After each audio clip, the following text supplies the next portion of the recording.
police. mënut a jël embaucher police ku dul policier wala employé civil.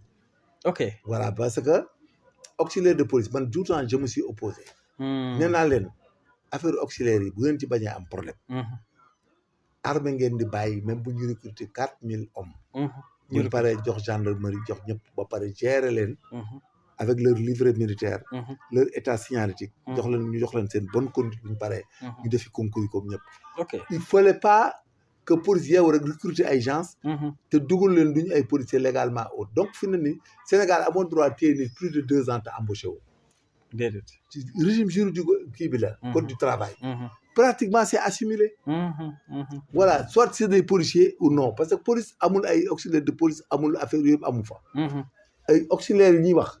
armée mooy recruter jox. il faut que léegi autorité delluwaat ci ça. il faut qu'on arrête tout il faut pas garder les gens plus de 2 ans. mais c'est du revolving mais tu peux avoir les mêmes effectifs avec les appelés du contingent. ok ce qu'ils ont fait là ils peuvent l'avoir avec les appelés du contingent. on peut recruter de l'armée le grand nombre. jël ay centre de formation même si ñun à Kébémer on donne ça à l'armée. l'armée vient former et après ils nous livrent les auxiliaires. Mais on le fait là-bas mais ñun on les a dans les statuts d'auxiliaires de gendarme mais c'est des soldats. c'est l'armée. il faut que buñ nangu bu benn corps jël directement les jeunes là. di leen téye 2 ans yooyu di indi ay détails. que tout le monde soit géré sous le régime juridique d'appel du contingent. à PDL. bu ñu paree nag bu ñu ko envoyé auxiliaire de police auxiliaire de gendarmerie et autres. nga dem jël livret militaire am jël yëppam jox ko mu libéré. ok waaw mais il faut un livret militaire à la base. ñu ne affecté à la gendarmerie en qualité d'auxiliaire de police de gendarmerie. il est traité là-bas brigadier ou brigadier chef après mu def concours am. mais bu kenn ku ñëlee d'une manière hybride les gostas rek voilà le résultat. parce que dañuy dem un jour dootoo ko mën a téye. les budgets ak les changements de régime on interprète du n'importe quoi. mais si c'est des auxiliaires dûment recrutés par l'armée affectés à la police heure bi duñ ko wax. ils font 2 ans et ils partent même s'ils sont maintenus ils sauront qu'ils sont maintenus. le cas de ces gosses-là ils ont été sous le régime juridique de fait. d'appelés volontaires moo indi problème bi. ok maintenant ils les ont maintenus au-delà de 2 ans 3 ans voilà le problème. maintenant pour les rengager police bu ñu leen rengager li mën mooy yóbbu la école police ñu former leen kese. mais bu leen bëggee jël dañ yóbbu école police ñu former leen ñu nekk ay policiers. macha Allah. mais sur le régime juridique et là-bas il y aura des problèmes partout où ils sont maintenus. on n'a qu'à arrêter et maintenant l'armée forme intégralement un nombre de 4000 environ. suñu paree ñu auxiliaire service d'hygiène ñu affecté armée affecté gendarmerie affecté police affecté douane affecté eaux et forêt. bu libéré jotee armée jox leen seen livret militaire ak autre jox leen ay bonne conduite. loolu mooy bonne administration bi. ñu centraliser ko. éviter ko ku def 2 ans dem ñeneen ñëw. dégg naa Ousmane naan dafa bëgg ñëpp def service militaire mais c'est l'occasion on fait le maximum de GA. bu ñu koy def gars yi bu ñu ñëwee dafa leen formation 3 mois. ñu ramené ko en 18 mois. bu ñuy demee dem noonu am na ñoo xam ne nag aussi léegi nag bu ñu ci engagé ñu baax ji pour ay commando para ak yooyu. ñooñu nag on les amène ils vont faire leur FQG xamuñ ko tuddee y a des formations yu ñu leen di defal. bañ gën a professionnel seen corps yi. macha allah corps commando corps nangam mais il faut ñu centraliser ko def ko benn entité.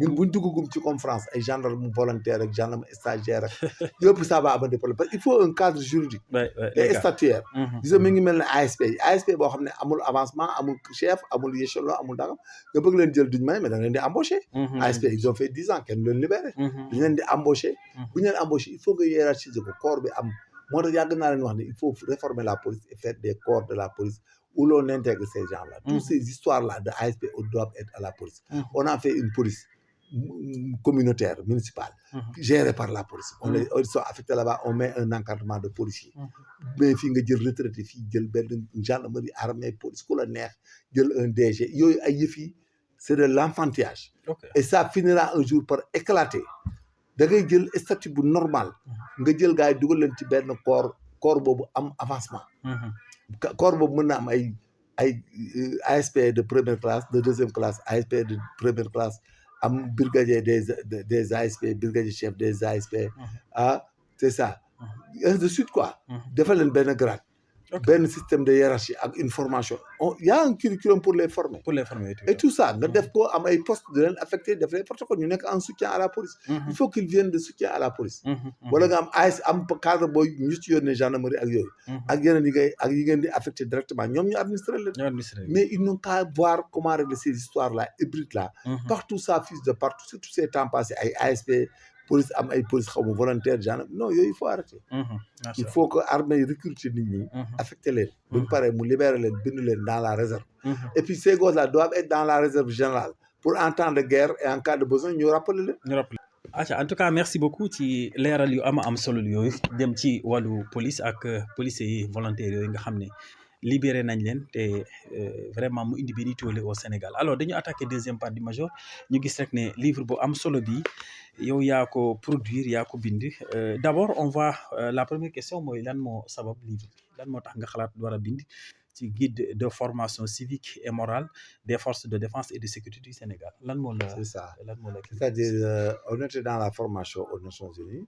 Dans le système des Nations Unies. Déjà j'ai été en 2007 8 9 en Haïti. Mais particulièrement quand je suis allé en Côte d'Ivoire. Donc du fait que c'est la francophonie est ardue, la mission est totalement francophone. Bien qu'Haïti c'était francophone, mais c'était francophone entre guillemets parce que l'anglais était de mise aussi. Ils étaient tout. Mais en Côte d'Ivoire, nous étions dans le développement et de reconstruire une gendarmerie et de reclasser des gens qui étaient dans la rébellion et tout ça. Donc la formation là-bas était très variée. Et j'ai vu beaucoup de matières qu'on devait enseigner. Même bii sax y a les VBG, les VSBG, sax dañ leen dafa bari. Il y en a trop.